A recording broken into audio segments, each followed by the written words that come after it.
जय हिंद। नमस्कार दोस्तों, मैं धर्मराज कुमार अपने यूट्यूब चैनल जीएस से प्रारंभ जीएस विद धर्म में आपका स्वागत करता हूं।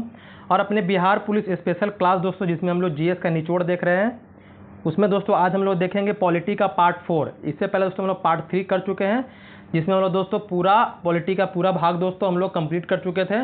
बस दोस्तों हमारा अनुच्छेद बच गया था, क्योंकि लास्ट वीडियो बहुत लंबा हो जाने के कारण दोस्तों उसमें अनुच्छेद हम नहीं पढ़ा पाए थे। इसलिए बोले थे आपको कि हम क्या करेंगे, अलग से आपको अनुच्छेद पर हम क्या करेंगे, चर्चा करेंगे, आपसे बातचीत करेंगे।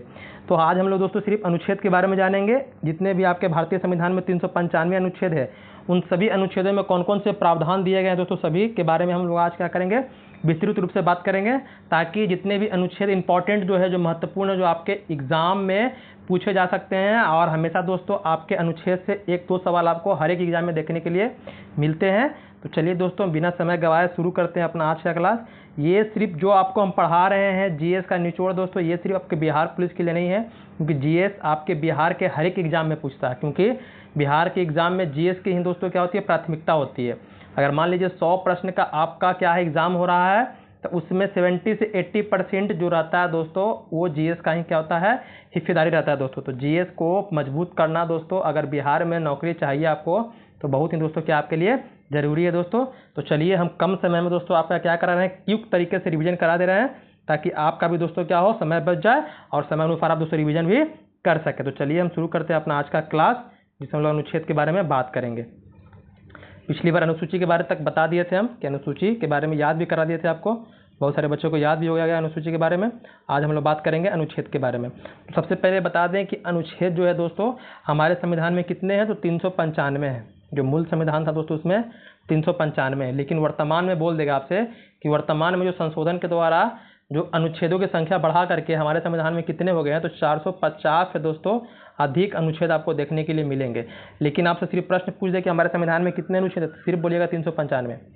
प्रश्न पूछ दे आपसे कि संविधान में कितने अनुच्छेद, 395। आपको 450, 430, 470 नहीं देना है। प्रश्न के अनुरूप दोस्तों अपना क्या करना है, आंसर देना है, आंसर आपको टिक करना है। तो चलिए हम बात करते हैं अपने भारतीय संविधान के महत्वपूर्ण अनुच्छेद के बारे में।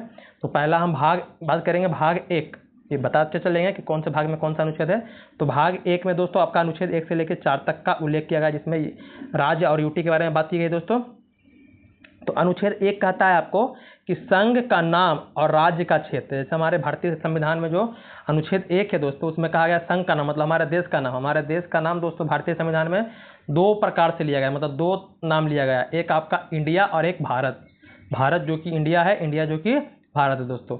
और हमारे पहला जो आपका अनुच्छेद 1 है, उसी में दोस्तों 28 राज्य और 8 केंद्र शासित प्रदेश के बारे में बताया गया है, कि जो भारत है राज्यों का संघ है, जिसमें 28 राज्य और 8 यूटी हैं।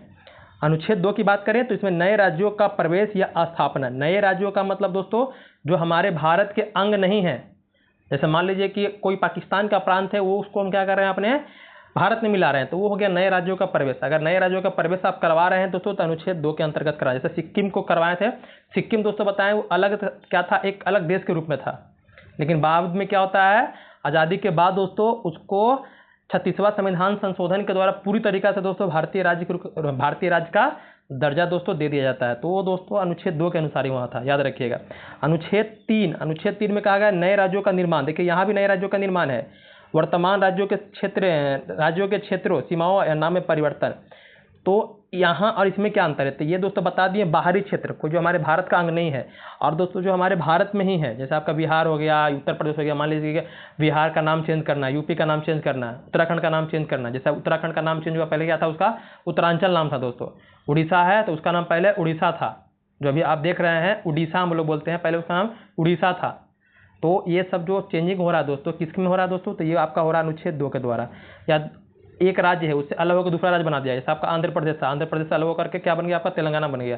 बिहार से अलग होकर बन गया आपका झारखंड बन गया। तो दोस्तों ये अनुच्छेद 3 के अनुसार बना। अब दोस्तों बात है कि सब बनाता कौन है ये सब, तो ये सब दोस्तों संसद के द्वारा बनाया जाता है। कौन सा विधेयक, मतलब कौन सा बहुमत से दोस्तों, साधारण बहुमत, याद रखिएगा। साधारण बहुमत से दोस्तों क्या होता है, इनका काम होता है, संसद ये काम करते हैं, ये भी याद रखना है आपको। अब आते हैं हम लोग आपका अनुच्छेद 5 में। अनुच्छेद 5 शुरू होता है आपका भाग 2। भाग 2 में क्या है, तो नागरिकता। हमारे देश में नागरिकता कहाँ से लिया गया है, तो इंग्लैंड के संविधान से लिया गया है। एकल नागरिकता का प्रावधान दोस्तों किया गया, हम लोग भारत के नागरिक ना कि बिहार के हम लोग निवासी हैं। तो अनुच्छेद 5 में कहा गया है कि संविधान के प्रारंभ में नागरिकता, जब हमारा दोस्तों संविधान प्रारंभ हुआ था तो उस समय की नागरिकता के बारे में दोस्तों बात करता है। तो यहाँ से आपसे प्रश्न पूछता नागरिकता से बस यही पूछेगा, अनुच्छेद के बारे में तो पूछता नहीं है, लेकिन कभी कभी अगर आ जाएगा तो पूछ देगा कि भारतीय संविधान में जो नागरिकता का प्रावधान है अनुच्छेद कहाँ से कहाँ तक है। आपके बिहार दुर्गा दोस्तों का पूछा था, जो अनुच्छेद दे दिया था 5 से 11, 5 से 10 इस तरह से। तो 5 से 11 क्या है दोस्तों, आपका नागरिकता का प्रावधान किया गया। आगे हम लोग बात करते हैं अनुच्छेद 12। अनुच्छेद 12 दोस्तों अब आगे हम लोग भाग 3 में, भाग 3 आपका शुरू कहाँ से होता है, अनुच्छेद 12 से लेकर के 35 तक, अनुच्छेद 12 से लेकर 35 तक का दोस्तों उल्लेख किया गया अनुच्छेद आपका भाग 3 मौलिक अधिकार का। तो 12 में कहा गया राज्य की परिभाषा। तो राज्य की परिभाषा यहाँ समझिएगा, राज्य की परिभाषा मतलब कि आपका बिहार राज्य की परिभाषा, यूपी राज्य की परिभाषा नहीं पूछ रहा है यहाँ पर। राज्य की परिभाषा का मतलब दोस्तों जो सरकार के लिए, जो भारत सरकार के लिए जो काम कर रही है दोस्तों वो क्या है, राज्य है। कोई भी संस्था हो, कोई भी चीज़ हो दोस्तों, जो सरकार के लिए काम कर रही हो क्या है, आपका राज्य के दोस्तों अंतर्गत आता है। तो इसमें राज्य की परिभाषा दोस्तों यही समझिएगा। बाकी आपका अनुच्छेद 13 भी आपके लिए इंपॉर्टेंट है, दिया नहीं है। तो इसमें दोस्तों न्यायिक पुनरावलोकन के बारे में कहा गया कि मतलब कि संसद कोई भी कानून बनाती है तो वो संवैधानिक है कि नहीं है दोस्तों, उसको देख रेख करने का काम कौन करता है, तो सुप्रीम कोर्ट करता है दोस्तों। उसकी समीक्षा करने का काम कौन करता है, सुप्रीम कोर्ट, क्योंकि संविधान का गार्जियन संरक्षक माना जाता है सुप्रीम कोर्ट को दोस्तों, ये भी ध्यान रखना है आपको।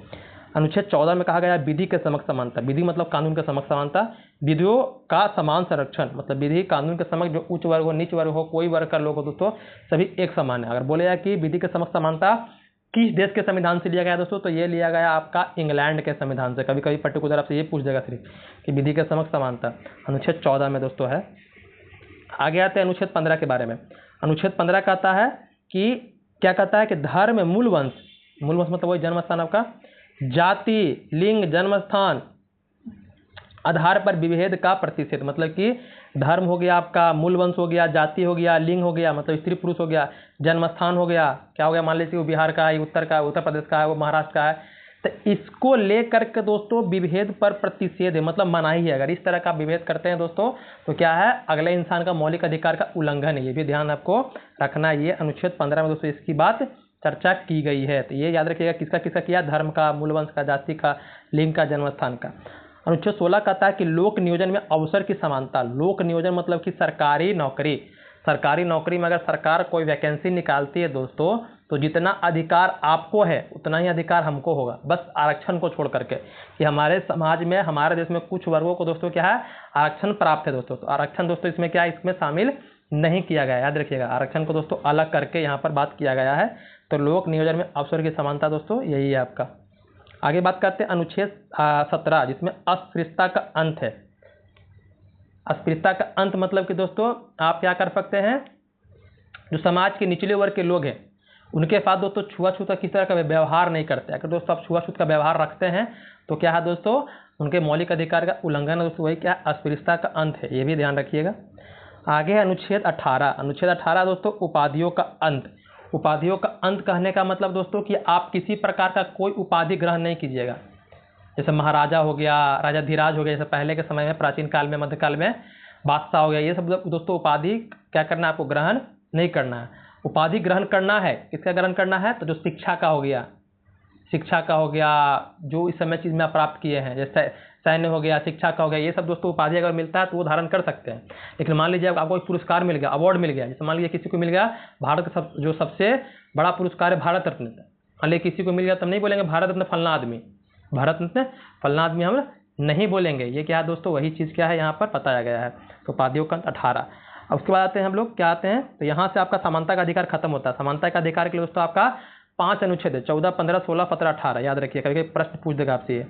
आते हैं आगे हम लोग अनुच्छेद 19 जहाँ से शुरू होता है आपका स्वतंत्रता का अधिकार, जिसके लिए 19, 20, 21, 22 है। 19, 20, 21, 22 इसमें दोस्तों कहा गया वाक स्वतंत्रता आदि के विषय, मतलब कि जो आपके अंदर अभिव्यक्ति है तो अपनी अभिव्यक्ति की स्वतंत्रता आपको है, अपने विचार को किसी के समक्ष दोस्तों रख सकते हैं, बोल सकते हैं, लेकिन याद रखिए वही बात बोल सकते हैं कि सामने वाले इंसान का मौलिक अधिकार का हनन नहीं हो। इसका मतलब ये नहीं किसी को आप कुछ ही बोल दीजिएगा, बोलने की स्वतंत्रता आपको है, लेकिन इसका मतलब ये नहीं है कि आप कुछ ही बोल दीजिएगा। तो ये 19 है दोस्तों, 19 के अंदर आपको 6 प्रकार की स्वतंत्रता दी गई है। 19 के अंदर कितने प्रकार की दी गई है, 6 प्रकार की दी गई है। अब ये 6 कौन कौन सा है वो अभी तुरंत आपको हम याद दिला देंगे। तो 6 के लिए चलिए थोड़ा हम आते हैं, एक पेज लेकर के आते हैं। तो 19 जो है आपका है, 19 में आपका 19(1), 19(2), 19(3), इस तरह से करके आपको दोस्तों 6 मिलेंगे। कितने मिलेंगे? 6 मिलेंगे। तो 19(1) या 19(a) भी दे देगा आपको। 19(a) में क्या कहता है? तो 19(a) में बोलने की स्वतंत्रता क्या है? आप इसमें 19(1) में दोस्तों बोलने की स्वतंत्रता है। तो बोल कर क्या कीजिएगा? तो बोल करके हम क्या करेंगे? लोगों को एकत्रित करेंगे। क्या करेंगे? लोगों को एकत्रित करेंगे। तो बोलेगा वही करेगा यहाँ पर, एकत्रित करने की, मतलब कि आप सभा करने की। यहाँ पर क्या करना है? सभा करने की, जमा करने की। लोगों को आप जमा कर सकते हैं बोल करके। तो ये आप समझिए कि 19(2) में उसमें क्या है? जमा करना है। तो जमा किस लिए किए? तो जमा हम किए कि शांतिपूर्ण क्या करेंगे? सभा करेंगे, बैठक करें, क्योंकि हमारी सरकार हमारी बात नहीं मान रही है, हमारी बात नहीं सुन रही है सरकार। तो हम शांतिपूर्ण तरीके से क्या करेंगे? हम अपना सभा करेंगे। तो यहाँ 19(3) में दोस्तों क्या है? वही सभा है। क्या है? सभा है। बोले, बोलकर एकत्रित किए। और 19(3) में क्या है दोस्तों? आप बैठक किए शांतिपूर्ण तरीके से बिना हथियार के। फिर 19(4) में क्या है? तो 19(4) में कि सरकार आपकी बात नहीं सुनी, सरकार आपकी बात नहीं सुनी। तो आप कहें कि हम चलते हैं बिहार से, कहाँ चलेंगे? चलेंगे दिल्ली। अब दिल्ली की सरकार को सुनाएंगे अपनी पीड़ा को। तो यहाँ पर दोस्तों 19(4) में कहता आवागमन की स्वतंत्रता। किसके बारे में है? आवागमन की स्वतंत्रता, मतलब कि आने जाने की। आप भारत देश में किसी भी जगह दोस्तों आ सकते हैं, जा सकते हैं, आप स्वतंत्र हैं। फिर आप दोस्तों दिल्ली तो चल गए, अब दिल्ली जाइए तो वहाँ पर तो रहिएगा ना, एक दिन में थोड़ी सरकार आपकी बात सुन लेगा। तो 19(5) में कहता है बसने की स्वतंत्रता, निवास करने की स्वतंत्रता। तो ये आपको ये भी याद हो गया। अब 19(6) क्या है सर? तो 19(6) में कहता है अगर वहाँ बसिएगा तो कितना दिन तक आपके पास पैसा रहेगा? आपके माता पिता तो आपको निश्चित तौर पर, मतलब कि निश्चित, मतलब कि उतना तो पैसा नहीं देंगे कि आपके माता पिता उतना अमीर तो है नहीं कि आपको मतलब भर देंगे तो आप मतलब कि जीवन पर्यंत मतलब उसी को खर्च करते रहिए। तो आप अपने खर्चा को चलाने के लिए तो रोजगार भी कीजिएगा।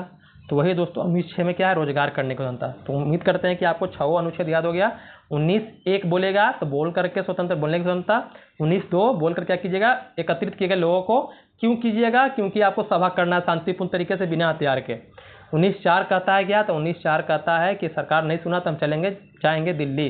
तो हो गया आवागमन। क्या हो गया? आवागमन की स्वतंत्रता 19(4). 19(5) में दोस्तों क्या कहता है? 19(5) आपका कहता है कि सरकार तो वहाँ पर एक दिन में सुनेगी नहीं, तो हम क्या करेंगे? वहाँ बढ़ा करके सरकार को अपनी बातें बताएंगे। तो 19(5) हो गया निवास करने की, रहने की स्वतंत्रता। 19(6) भी बता दिए, रोजगार की स्वतंत्रता। तो चलिए हम चलते हैं आगे। उम्मीद करते हैं इतनी सारी बातें आपको समझ में आ गई होगी। कोई पॉइंट समझने में दिक्कत दोस्तों हो रहा है तो हमें तुरंत हमें कमेंट कर दीजिएगा या हमें मैसेज कर दीजिएगा।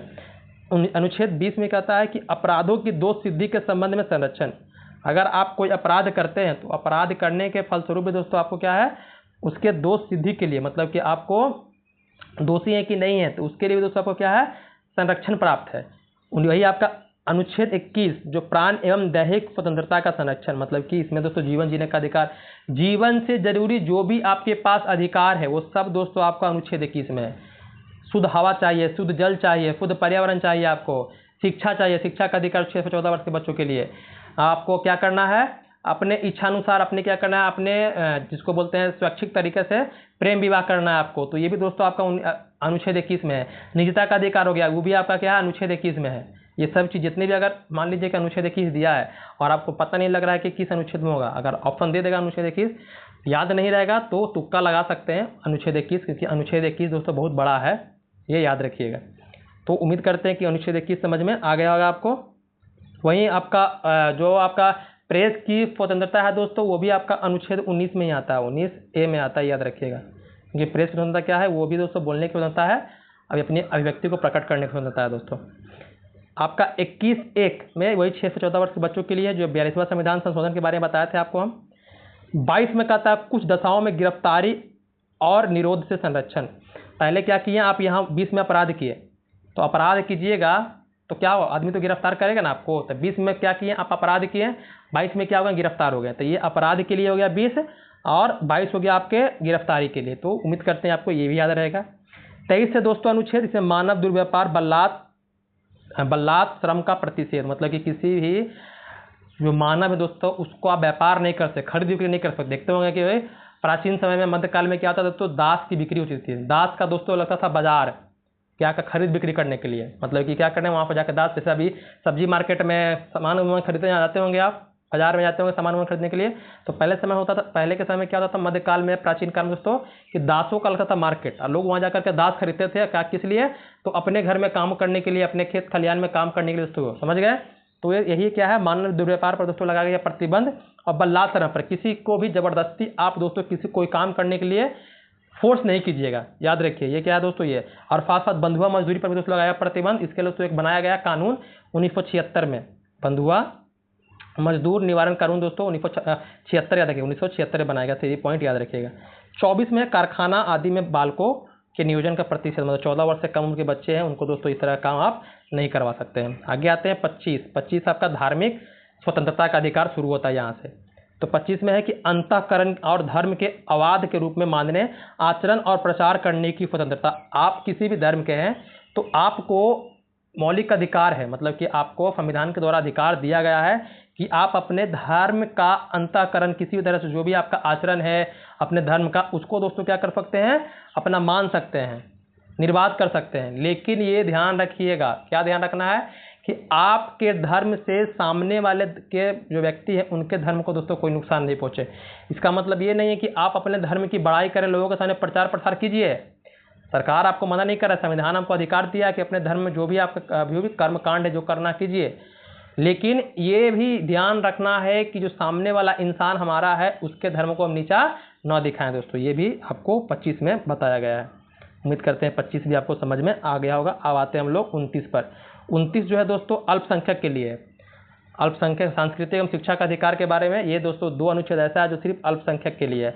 हमारे संविधान में 2 तरह के अल्पसंख्यक की बात किया गया है, धार्मिक अल्पसंख्यक और भाषाई अल्पसंख्यक। हिंदू को छोड़कर हमारे भारत में सब दोस्तों क्या है, आपके अल्पसंख्यक है, मतलब जिनकी संख्या कम हो वो क्या है, अल्पसंख्यक।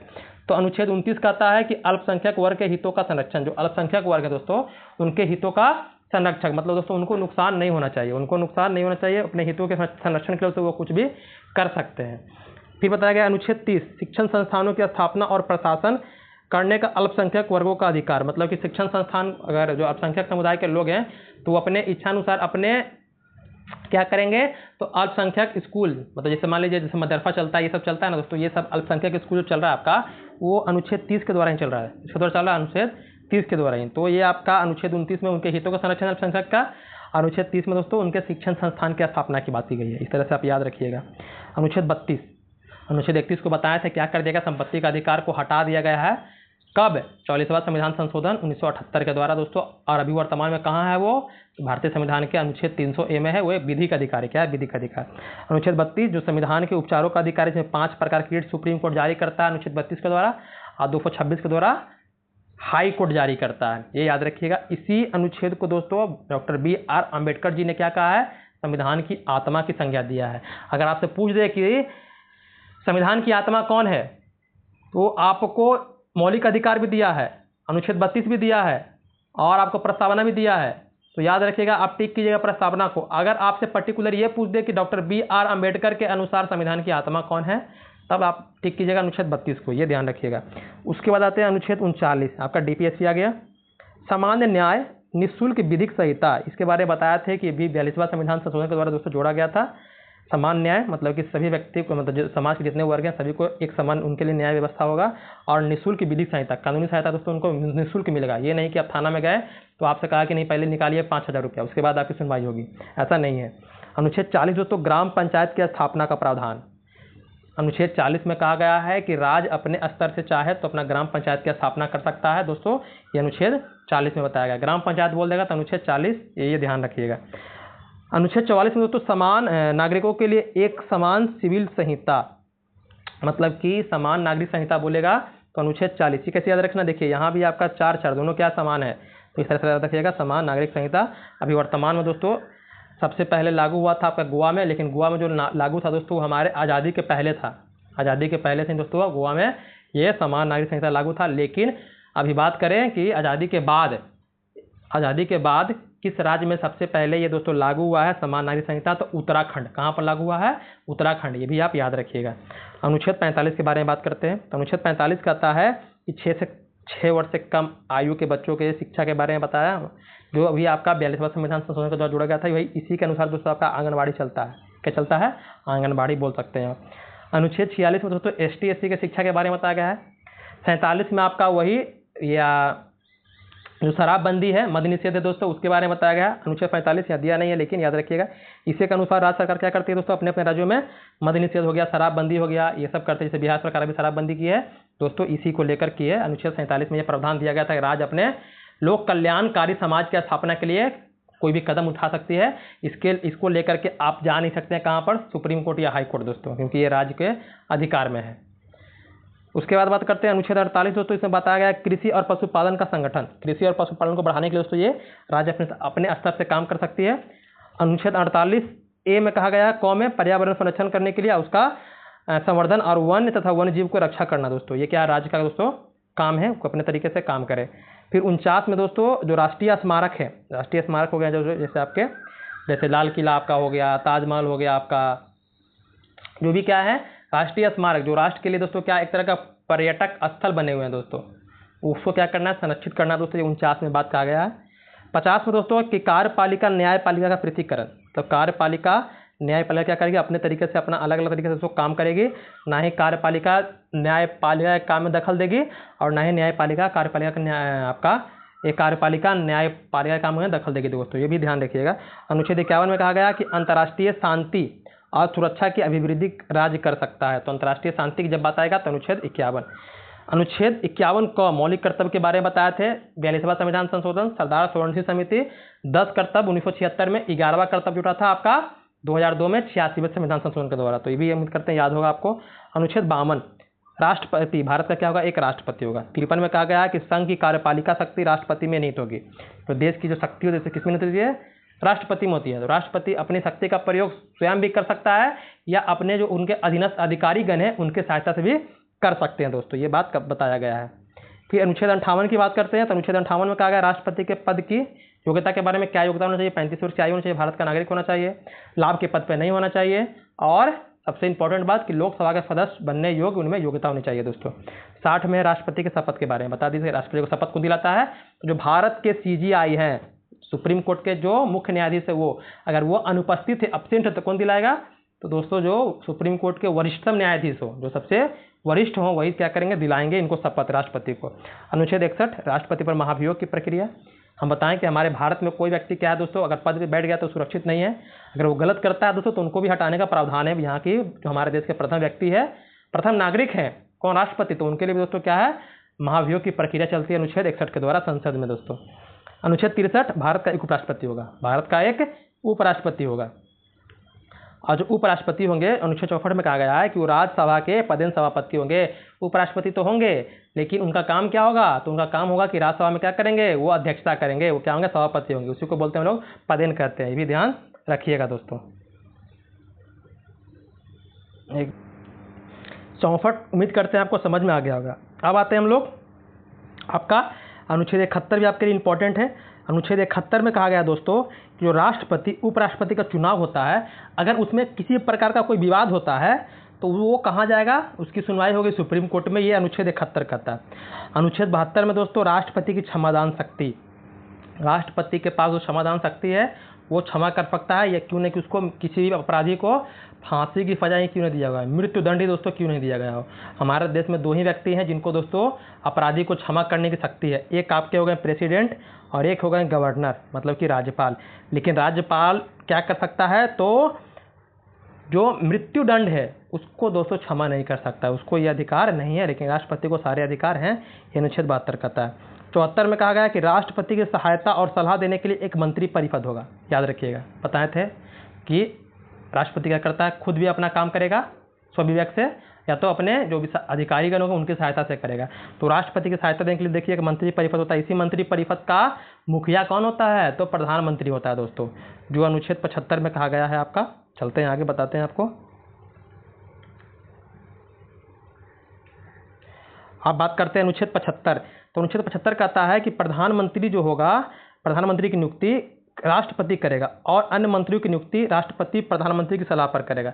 प्रधानमंत्री को पहले नियुक्त कर दिया राष्ट्रपति, अब प्रधानमंत्री बताएं कि हाँ फलना फलना आदमी को क्या कीजिए, इस डिपार्टमेंट में क्या कीजिए, इसी विभाग का मंत्री नियुक्त कीजिए, शपथ दिलाइए। तो ये काम करते हैं, नियुक्त करने का ये काम करते हैं, शपथ दिलाने का काम ये राष्ट्रपति करते हैं। 76 महान्यायवादी के बारे में बता दिए थे, AG के बारे में, नियुक्ति हो गया, शपथ हो गया, शपथ ग्रहण हो गया, ये इनको हटाने का प्रावधान हो गया, सब कुछ कौन तय करता है? तो राष्ट्रपति करता है। तो बोलेगा कि भारत के महान्यायवादी की नियुक्ति या महान्यायवादी का उल्लेख कौन सा अनुच्छेद में है? तो 76 भारत सरकार का वकील के बारे में हम बता दिए थे। 78 दोस्तों संसद का गठन के बारे में है। 78 क्या है आपका?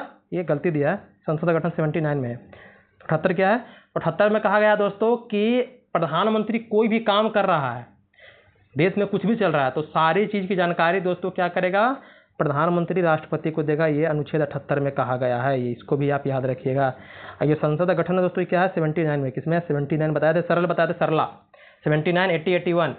स से संसद, सरला में बताए थे स से संसद, र से राज्यसभा, ल से लोकसभा। तो 79 में संसद, राज्यसभा हो गया 80 में और लोकसभा हो गया 81 में। अब आते हैं 85 में क्या बोलता है? तो 85 कहता है कि संसद के सत्र, संसद के दोस्तों साल में 3 सत्र चलते हैं, बजट सत्र, मानसून सत्र और एक चलता है आपका शीतकालीन सत्र दोस्तों। शस्त्रावसान अभिघटन, तो संसद में 3 सत्र चलते हैं। शस्त्रावसान बोलेगा तो शस्त्रावसान कौन कर सकता है और विघटन कौन कर सकता है?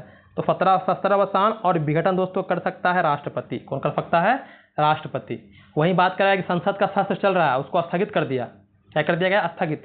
तो स्थगित करने का जो दोस्तों अधिकार होता है वो अध्यक्ष महोदय का होता है। ये दोनों पॉइंट आप याद रखिएगा। बोलेगा कि संसद के सत्र को स्थगित कौन कर सकता है? तो अध्यक्ष कर सकते हैं, लेकिन वो शस्त्रावसान और विघटन कौन कर सकता है दोस्तों? तो राष्ट्रपति के पास अधिकार है।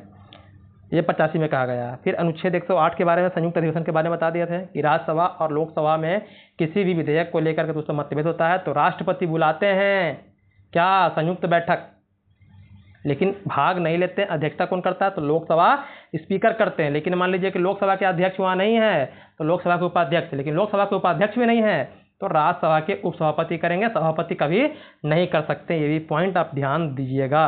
अनुच्छेद 110 में कहा गया धन विधेयक के बारे में, बताया था कि धन विधेयक, कोई विधेयक धन विधेयक है कि नहीं है, इसका डिसीजन कौन लेता है? तो जो लोकसभा के अध्यक्ष होते हैं दोस्तों वही डिसीजन लेते हैं, ये भी ध्यान रखिएगा।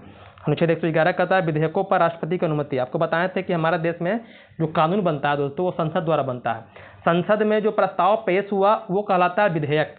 अब संसद से प्रस्ताव पारित हो गया, पास हो गया, पास होने के बाद कहाँ जाता है? राष्ट्रपति के पास। राष्ट्रपति साइन करेंगे तभी दोस्तों बनेगा विधेयक, नहीं करेंगे तो विधेयक नहीं बनेगा। तो राष्ट्रपति के पास वही दोस्तों अनुच्छेद 111 कहता है कि राष्ट्रपति के पास किसी विधेयक पर अनुमति देने के लिए 3 प्रकार के अधिकार दिए गए हैं। या तो क्या कर सकते हैं? या तो वो पूर्णतः लगा सकते हैं वीटो, मतलब 3 प्रकार वीटो प्रकार है। या तो वो पूर्णतः क्या कर सकते हैं? रोक सकते हैं। या तो वो पुनर्विचार के लिए लौटा सकते हैं, या वो लगा देते हैं दोस्तों आपका ये पॉकेट वीटो लगा देते हैं। पॉकेट वीटो मतलब कि इसको जे वीटो बोलते हैं, कि मतलब ना वो क्या किए पूरी तरह से बताएं कि ना ही पुनर्विचार के लिए लौटाएं, ना ही पूरी तरह से उस पर रोक लगाए, नहीं क्या किए हैं आपका पुनर्विचार के लौटाए हैं, क्या किए हैं अपने इच्छानुसार उसको अपने पॉकेट में रख लिए, मतलब कि अपने पास दोस्तों रख लिए हैं, ना उसमें हाँ करें ना उसमें ना करें दोस्तों, कुछ पता नहीं चल रहा है। तो ऐसा एकमात्र दोस्तों राष्ट्रपति किए थे जे आपका जयली ज्ञान सिंह नाम के एक राष्ट्रपति थे।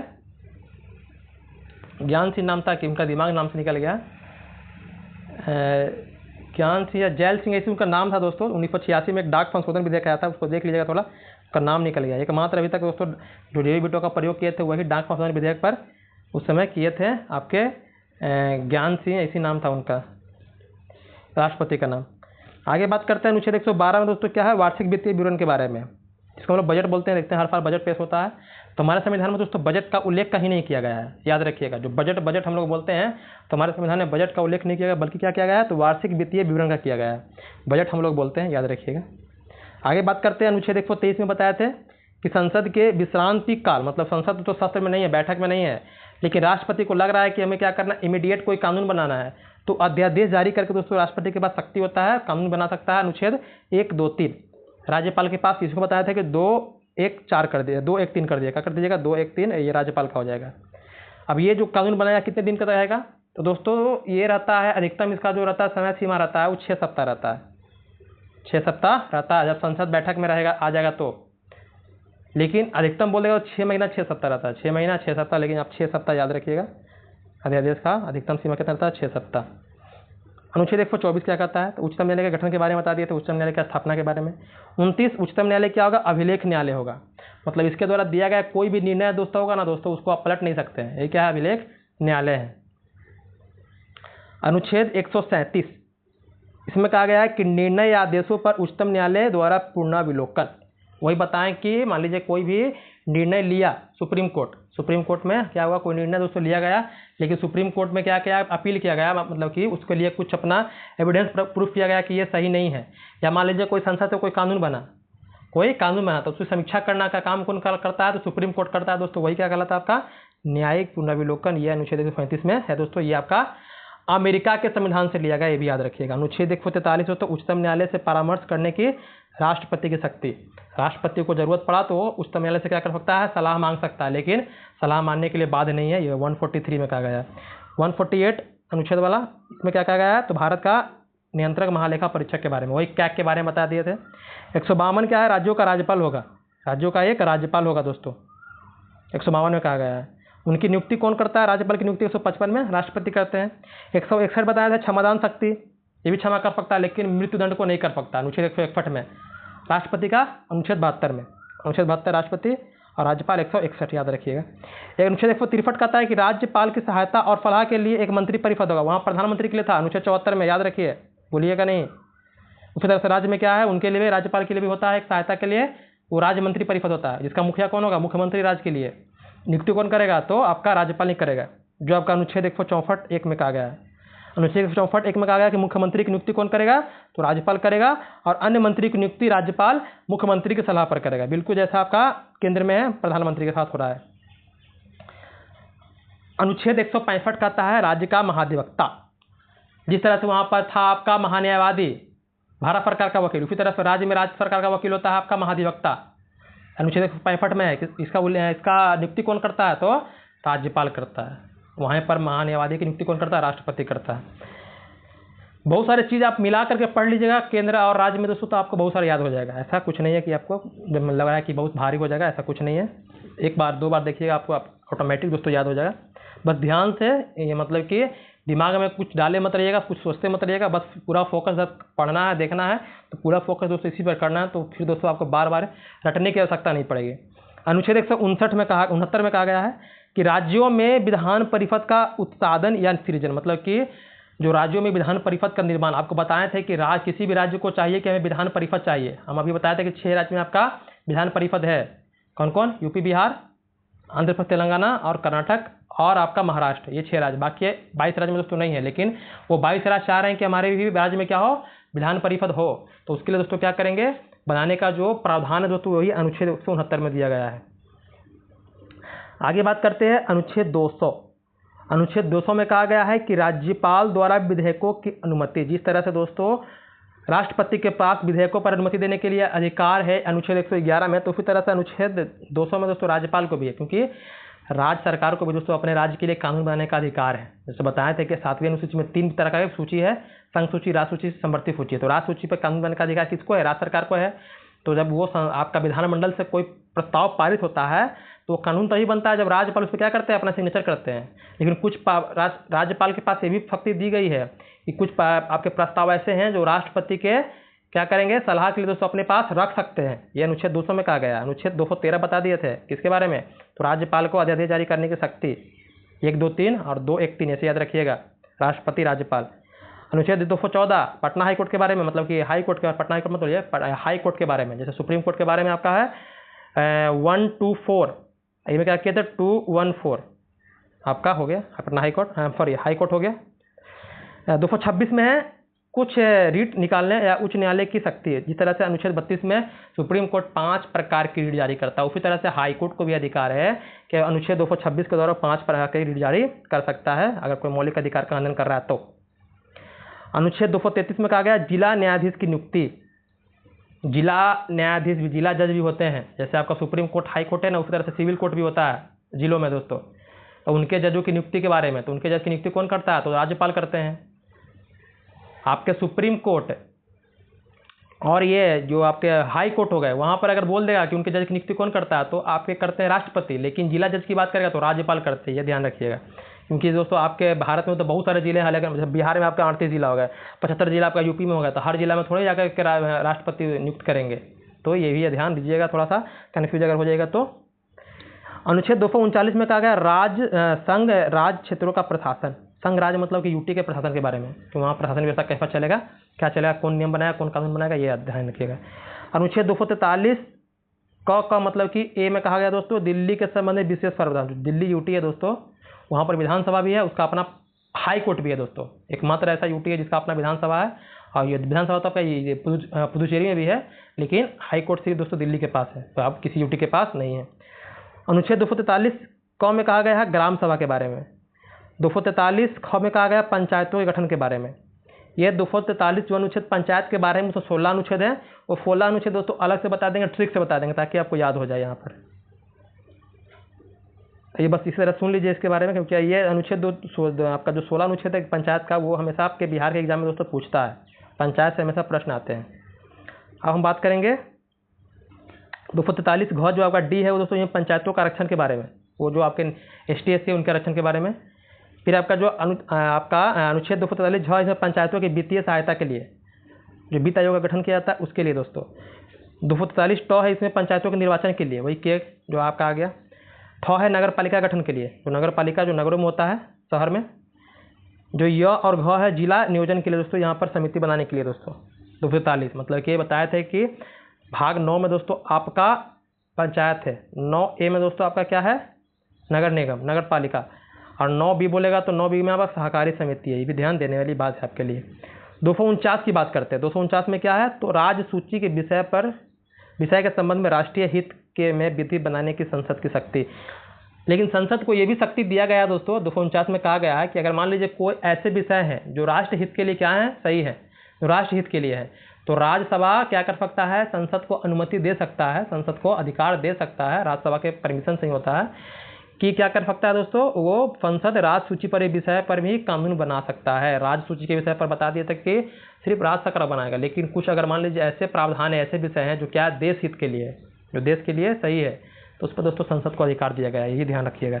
अनुच्छेद 253 कहा गया है कि अंतर्राष्ट्रीय करारों को प्रभावित करने के लिए विधान, जो अंतर्राष्ट्रीय करार होते हैं अंतर्राष्ट्रीय स्तर पर, उसको क्या करना है, कैसे प्रभावी बनाना है दोस्तों, उसके लिए प्रावधान दिया गया 253 में। 263 कहता है अंतर्राज्यीय परिषद के संबंध के बारे में। 263 क्या है, अंतर्राज्यीय जो परिषद होते हैं, जो राज्यों के बीच में जो परिषद बने होते हैं आपस में, उसके बारे में प्रावधान किया गया है अनुच्छेद 263 में दोस्तों। अनुच्छेद 263 दोस्तों, अनुच्छेद 266 कहता है कि भारत और राज्यों की संचित निधि के बारे में। जो संचित निधि होता है जिसमें जितने भी आपके पदाधिकारी होते हैं, संवैधानिक पदाधिकारी जिनको वेतन मिलता है, राष्ट्रपति हो गए, उपराष्ट्रपति हो गए, तो वो सबको वेतन दोस्तों मिलता है संचित निधि से मिलता है। या राज्य में हो, राज्य में आपके हो गए राज्यपाल हो गए, अब विधानसभा के अध्यक्ष हो गए, इन लोगों के बीच में वेतन मिलता है वो संचित निधि से ही मिलता है। तो इसका उल्लेख किसमें किया गया है दोस्तों, आपका अनुच्छेद 266 में। 268 में दोस्तों है भारत की आकस्मिक निधि। निधि दो प्रकार के, मतलब इसमें दोस्तों धन रखा जाता है, क्या रखा जाता है, धन रखा जाता है। तो संचित निधि दोस्तों इसमें क्या होता है कि हमेशा इसमें से पैसा निकाला जाता है वेतन देने के लिए, लेकिन जो आकस्मिक निधि है ये संकट के समय दोस्तों काम देता है। दोनों समय में पैसा निकलेगा तो राष्ट्रपति की अनुमति जरूरी है, ये भी ध्यान रखिएगा। अनुच्छेद 279A में कहा गया है कि माल और सेवा परिषद GST काउंसिल के बारे में। अगर पूछ देगा आपसे कि GST काउंसिल GST परिषद का उल्लेख किस अनुच्छेद में है, 279A में है दोस्तों। 280 में दोस्तों वित्त आयोग के बारे में है, क्या होगा, वित्त आयोग केंद्र के लिए और राज्य के लिए क्या होगा, वित्त आयोग का गठन होगा, ये भी ध्यान रखिएगा। गठन कौन करता है, तो राष्ट्रपति करता है, इसका उल्लेख किया गया 281 में, ये भी याद रखिएगा। आगे बात करते हैं 300A के बारे में, बता दिए संपत्ति के अधिकार के बारे में। संपत्ति के अधिकार को बना दिया गया विधिक अधिकार, अनुच्छेद 300A में दोस्तों। पहले था आपका 31 में था, यही आपका 31 में था। 312 अखिल भारतीय सेवाएं। अखिल भारतीय सेवाओं मतलब कि आपका UPSC BPSC जो होता है, जो UPSC होता है एग्ज़ाम होता है, उसमें जो आपका अलग अलग जो विभाग होता है, IAS का होता है, IPS का होता है, IFS का होता है, तो दोस्तों ये सब निर्माण करने का जो है 312 में उल्लेख किया गया है, ये भी ध्यान रखिएगा। वही अखिल भारतीय सेवाएं हैं। निर्माण कौन करता है दोस्तों, इसको एकाधिकार प्राप्त है, इसको राज्यसभा को, इसको प्राप्त है दोस्तों राज्यसभा को, ये भी ध्यान रखिएगा। ये अनुच्छेद 315 संघ और राज्यों के लिए लोक सेवा का आयोग का, 315 दोस्तों लोकसभा आयोग मतलब कि जो UPSC BPSC का जो गठन की बात होती है वो दोस्तों 315 में, याद रखिएगा। 323 क प्रशासनिक अधिकरण के बारे में, याद रखिएगा 323A में। 324 दोस्तों निर्वाचन आयोग के बारे में है, हम लोग भाग 15 में आ गए। 330 दोस्तों लोकसभा में अनुसूचित जाति, जो लोकसभा है उसमें ST हो गए, ST हो गए, उनके सीटों का आरक्षण के बारे में है। और यहीं पर 331 में था आपका एंग्लो इंडियन के आरक्षण के बारे में कि राष्ट्रपति 2 एंग्लो इंडियन को लोकसभा में क्या कर सकता है, नियुक्त दोस्तों कर सकता है, मनोनीत कर सकता है। लेकिन 104वां संविधान संशोधन के द्वारा 2019 में क्या किया गया, ये एंग्लो इंडियन थे दोस्तों, उसको खत्म कर दिया गया। अब वो नहीं है, राष्ट्रपति नियुक्त नहीं कर सकते हैं, मनोनीत नहीं कर सकते हैं। नहीं तो पहले राष्ट्रपति 12 करते थे लोग आपके राज्यसभा में और 2 करते थे लोकसभा में। तो कुल मिलाकर 14 व्यक्तियों को दोस्तों क्या करते हैं, मनोनीत करते थे, लेकिन अब सिर्फ 12 करते हैं। 332 में दोस्तों राज्यों की विधानसभाओं में अनुसूचित, मतलब वो हो गया आप 330 में किसके बारे में, लोकसभा में। अब 332 जो है आपका 331 तो अब खत्म हो गया, ये एंग्लो इंडियन आपका। 332 से विधानसभा में ST/SC के आरक्षण के बारे में दोस्तों। 338 है राष्ट्रीय अनुसूचित जाति आयोग, जो बताया थे आपको 89 नंबर का कि एक राष्ट्रीय आयोग की स्थापना की जाए, किसके लिए, तो SC के लिए और ST के लिए आयोग बनाया जाएगा। वो अपने अपने हिसाब से क्या करेंगे, अपने समाज के वर्गों के लिए काम करेंगे दोस्तों। तो 338 जो है वो आपका राष्ट्रीय अनुसूचित जाति आयोग, अनुसूचित जाति मतलब कि SC आयोग के बारे में बोलेगा 338, ST आयोग बोलेगा 338 से, और OBC आयोग बोलेगा 338B। ये तीनों याद रखिए लाइन से। 338 आइएगा तो SC आयोग, 338 आइएगा तो अनुसूचित मतलब कि ST आयोग, अनुसूचित 338 ख मतलब B मान लीजिएगा, पिछड़ा वर्ग के लिए राष्ट्रीय आयोग। तो ये तीनों आपको याद होना चाहिए, कोई कन्फ्यूजन नहीं होना चाहिए दोस्तों। 343 में कहा गया है कि संघ की राजभाषा हिंदी होगी। हम बताएं कि हमारे देश में दोस्तों कोई हमारे देश की कोई राष्ट्रभाषा नहीं है, राजभाषा है लेकिन राष्ट्रभाषा नहीं है दोस्तों। क्योंकि हमारे देश में दोस्तों क्या है, जो भाषा के आधार भले भाषा के आधार विविधता है दोस्तों। साउथ में जाइएगा तो दोस्तों आपको तमिलनाडु में तमिल बोलता है, केरल में आपका कन्नड़ बोलता है, कर्नाटक में कन्नड़, केरल में मलयालम बोलता है, आंध्र प्रदेश में तेलुगु बोलता है, तेलंगाना में तेलुगु बोलता है, उत्तर बिहार में आ जाएगा, यूपी बिहार में दोस्तों यूपी में आपका हिंदी, मगही, भोजपुरी सब बोलता है। तो इस तरह से तो हमारे भारत में क्या है, जो भाषा के आधार विविधता है। अब एक वहाँ पर हिंदी भाषा को बना दिया था राष्ट्रभाषा, तो उसके लिए उससे विवाद हो गया था। भाषा के आधार के लिए आप इतिहास पढ़िएगा तो वहाँ पर दोस्तों समझने के लिए मिलेगा। इसलिए भाषा को बनाया गया दोस्तों, जो हिंदी भाषा उसको बनाया गया राष्ट्रभाषा। क्या बनाया गया, राजभाषा, याद रखिएगा। राष्ट्रभाषा नहीं है बल्कि क्या है, राजभाषा है। और लिपि क्या है, देवनागरी है। ये 343 में कहा गया है।